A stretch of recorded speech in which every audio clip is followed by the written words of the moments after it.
perfil de atuação da empresa, a mudança do mercado, ou seja, nós temos sempre o assunto de emissões existentes, como ao mesmo tempo temos o assunto contratações. Né? Aparentemente as pessoas gostam mais de falar das coisas ruins do que das coisas boas, mas mesmo agora em época de crise tem empresas contratando, que não existem empresas contratando. O que acontece? O ser humano ainda não se acostumou em ser demitido. Nós vemos de uma geração de que existia estabilidade no emprego, ou seja, entrava numa empresa e saía depois de 25, 30 anos, aposentado, bonitinho, dava lugar para os meus filhos, para os meus netos, coisas assim. Isso não existe mais. Hoje, nós podemos ser demitidos a qualquer momento. Não porque sejamos incompetentes, não porque sejamos antipáticos, não porque não puxamos o saco do chefe, mas sim porque a empresa não necessita mais do nosso tipo de serviço. Ou talvez a gente seja já muito caro, ou ela não faz mais aquilo que a gente sabe, ou ela mudou a estratégia dela. Então, não adianta se traumatizar porque vai ser demitido. Na realidade, nós temos que esperar ser demitido a qualquer momento. Eu posso ser demitido a qualquer momento. O que nós temos que fazer é tomar todos os cuidados necessários para, quando for demitido, não transformar isso num trauma. Ou seja, ter uma boa reserva financeira. A gente diz que o ideal é ter pelo menos uns 6 meses guardados em algum cantinho para poder sobreviver. Deixar a família alerta que isso pode acontecer a qualquer momento, né? E que isso não é um fato para todo mundo entrar em desespero. Ou seja, não faça grandes dívidas que você não possa suportar se vier a ser demitido. Né? É diferente, por exemplo, quando a gente compra um imóvel, tem um seguro-desemprego que garante algumas coisas. Ele não precisa fazer esse tipo de análise. Quando a gente tende a se traumatizar numa demissão, é porque a gente não se preparou. A gente sempre achou, comigo isso não vai acontecer. Mas acontece.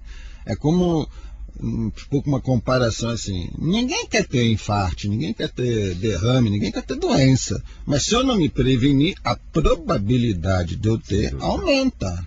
Aumenta. Um dia nós vamos ter alguma coisa. Um dia nós vamos dizer adeus a este mundo. Um dia os nossos entes queridos vão dizer adeus ao mundo. Nós temos que estar preparados para isto também. Então, o melhor remédio para a gente não se traumatizar numa demissão é estar preparado. Agora, se eu não me preparei neste momento agora, não se traumatize. Vá à luta, bola para frente, o mundo não acaba. Né? A gente sempre diz assim, pode não existir emprego, mas tem trabalho. Né? As pessoas às vezes tendem a querer um emprego, mas esquecem que podem trabalhar. Existe muito trabalho por aí. Tenho certeza absoluta disso. Existe muito trabalho. Pode não existir empregos como a gente entendia antigamente, com que tudo bonitinho, com garantias, e não sei não, isso não existe. Hoje cada um de nós tende a talvez ser até um profissional liberal, autônomo, o que for. Mas o importante é estar sempre bem preparado para isso. E o profissional também deve estar sempre atualizado, sempre se reciclando. O profissional, ele deve estar sempre preparado, e a gente já nem fala mais reciclando, ele tem que estar constantemente se desenvolvendo, porque mudam as tecnologias, né? As tecnologias mudam. Quando vim aqui na rádio, ainda vi assim, alguns equipamentos antigos que estão mais como uma referência histórica, né? E hoje tudo é mais moderno, hoje se faz tudo pela internet, não tem mais aquelas coisas, hoje são primitivas, mas quem não se atualizou tecnologicamente certamente tem uma grande dificuldade. Quem hoje não sabe mexer com a internet não faz mais nada. Né? Quem não consegue teclar num computador tem grande dificuldade de fazer alguma coisa. Quem não conseguir pegar seu iPod, seu celular e fazer alguma coisa tem grandes dificuldades. Então nós temos que constantemente desenvolver isso. Isso vai além do simples reciclar. Né? Porque, vou dar um exemplo para você, Silvio.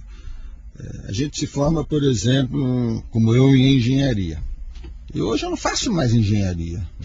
Engenharia é um capítulo que está lá. Se eu for viver em engenharia hoje, eu não vou viver.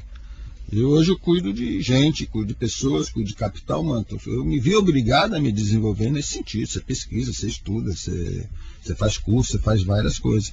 Então, a gente não pode pensar assim, eu me formei e isso será o meu derradeiro final quando eu for embora deste mundo. Não é verdade. Né? Eu não sei nem se daqui a 20 vai existir ainda jornal impresso. Eu não sei se vai ter, eu tenho minhas dúvidas, porque tantas coisas só me aparecem novas que eu não sei se vai ter. Não sei se a rádio vai ser dessa forma, está mudando, hoje faz muito rádio por internet, né? Ninguém mais compra rádio, escuta tudo pelo computador a rádio. Manda chat, é legal. Né? Então, se a gente não estiver preparado para isso, vamos ficar fora, vamos ter menos possibilidades de conseguir um trabalho. Professor, como retirar dos funcionários o sentimento negativo de derrota em função da nova crise financeira? Isso é um problema sério, porque, como disse antes, normalmente crises são vinculadas a coisas ruins. E muitas empresas reagem conforme o comportamento do mercado, conforme o sentimento de que algo ruim possa acontecer ou possa não acontecer.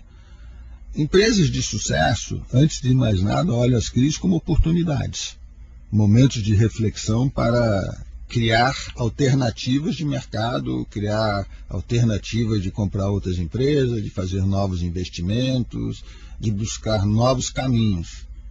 Porque crise tem todo o tempo. Pelo que eu me lembro, aqui no Brasil, depois do boom dos anos 70, tivemos a crise inicial nos anos 80, tivemos nos anos 90, os diversos planos econômicos que tivemos aqui, com confisco, sem confisco, com, sei lá, diversas moedas que tivemos aqui, diversas recessões, problemas de outros países que impactaram aqui, ou seja, o que nós assistimos hoje já assistimos antes, talvez um pouco maior, um pouco mais extenso, porque o mundo está mais globalizado, e já tivemos isso antes. Cabe às empresas mostrar com bastante transparência aos funcionários para onde a empresa está se dirigindo. O funcionário só tem esse sentimento de que algo ruim está para acontecer, se a empresa também demonstra um sentimento ruim de que algo vai acontecer. Do tipo assim, mas se não fizer isso, vamos fechar, vamos não sei o quê, vamos não sei o quê. É típico de empresas pequenas e médias, esse tipo de comportamento. Aí realmente cria um clima muito ruim que acaba tirando a produtividade do que se faz. Porque com o clima ruim ninguém trabalha bem, né? Nós temos que trabalhar com alegria. Trabalhando com alegria a gente produz muito melhor e tem muito mais sucesso. Então, é um erro. Eu acho que primeiro que numa crise não existe derrota. Né? Eu posso não ter me preparado bem para a crise, é verdade. Né? Muitas empresas esquecem de que existe crise, vão existir outras crises. Ou seja, não fazem as provisões de vida, não fazem as reservas de vida, esbanjam, né, não procuram racionalizar seus trabalhos em época de vacas gordas, acho que nunca vai mudar, mas isso